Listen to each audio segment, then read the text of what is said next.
Hey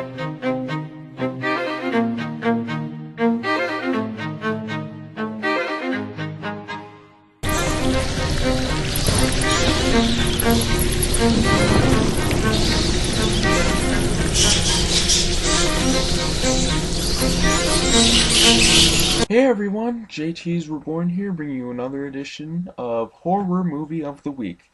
Now, tonight's movie, or today's movie, or whatever you're looking at it, this week's movie, whatever, blah blah blah blah blah, is none other than the 1931 classic, Frankenstein.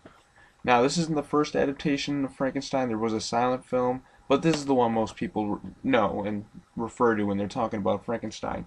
It was directed by James Whale. It stars Borris Karloff as the monster, not Frankenstein, the monster. Frankenstein, as it turns out, is played by Count Clive because he's Dr. Henry Frankenstein. And we also got Dwight Fry as Fritz, and a bunch of other people. But the three main people in the movie that are to talk about really are Count Clive. Borris Karloff is excellent as the monster, and Dwight Fry is good as always. Now, this movie came out in 1931. It also spawned several sequels. There was Bride of Frankenstein, Son of Frankenstein, Ghost of Frankenstein, House of Frankenstein, House of Dracula, and then there's the parody Abbott and Costello Meet Frankenstein, which is, a parody, so it doesn't really count as a sequel, but, most people think of it as, yeah, it's kind of fun. Fun fact, though, Bela Lugosi, that was the only Abbott and Costello Meet Frankenstein was the only time that Bela Lugosi actually reprised his role as Dracula. For all you people who wanted to know that, there you go. Now, the movie, in case you don't know, which I doubt that any of you watching this don't, but, just in case, basically the plot of it is Dr. Frankenstein, Colin Clive, I'm just going to read the back here, dares to tamper with life and death by creating a human monster out of lifeless body parts, but the doctor's dreams are shattered by his creation's violent rage as the monster wakes to a world which is unwelcoming to it. So basically what happens is he's like trying to build something, he tries to get a brain, but Fritz, he accidentally drops the normal brain, he picks up an abnormal brain, which they put into the monster's body. And then the monster has to wreak havoc. It ends in a climactic scene where everything's getting burned down, like, ah! And yeah, this is a pretty good one. I like this one more than Dracula. Yeah, Frankenstein's pretty sweet in this movie, I'd say. Not exactly my yeah, it's one of my favorites. I think this is the best of the Frankenstein movies. They're just about Frankenstein, between the first 4 Frankenstein movies. I like this one more than Bride, even though Bride's a really good sequel. I like it more than Son, and I like it more than Ghost. But I like Frankenstein Meets the Wolfman a little more because, it's the first monster movie brawl that we got to see. But yeah, another misconception is that this guy here, Dwight Fry, is Igor. Now, Igor was actually popularized by none other than Bela Lugosi himself, because Bela Lugosi is incredible in like anything he does. Just wanted to point that out for you.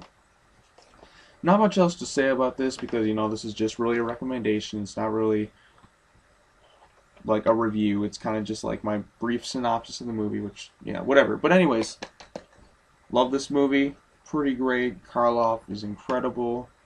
It's nice to see how he interacts. There's so many great moments, like the scene where he throws the girl into the pond because he's actually trying to, he's actually forming a connection with someone, but he doesn't realize what he's doing is wrong, which is great. And it also tampers with you playing God type of role.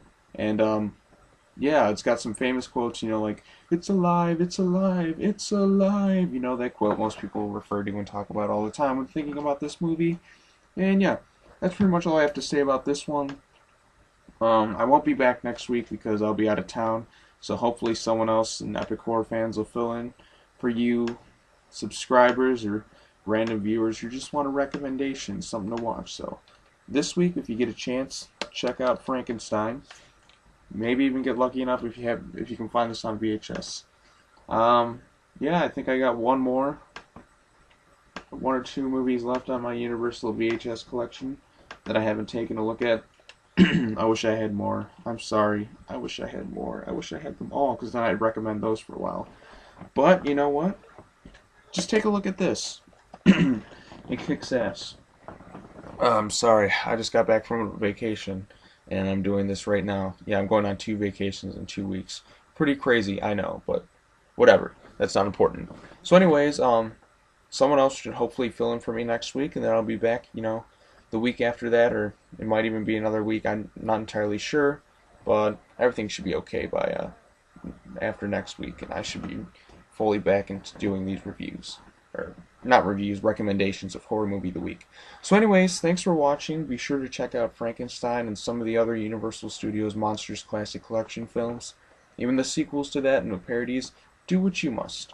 Once again, Epic Horror fans should be coming together to review Friday the 13th, but that'll probably be when I get back. And yeah, we gotta do a marathon. It has been a while. The last thing we all did together was Evil Dead, I think. Yep. I think that's it. So anyways, thank you for watching. Be sure to subscribe to Epic Horror Fans if you haven't already. Also subscribe to our other little channels, which is, AJ Punk 15, Spider Jack Angel, Sexy Danny 21 Awesome, and my personal channel, JTISREBORN. So anyways, that's going to do it for this week's Horror Movie of the Week. Be sure to check out Frankenstein. Have an awesome week. Enjoy your summer, and watch Frankenstein. Thanks a lot, everyone. Take care now. Bye-bye then.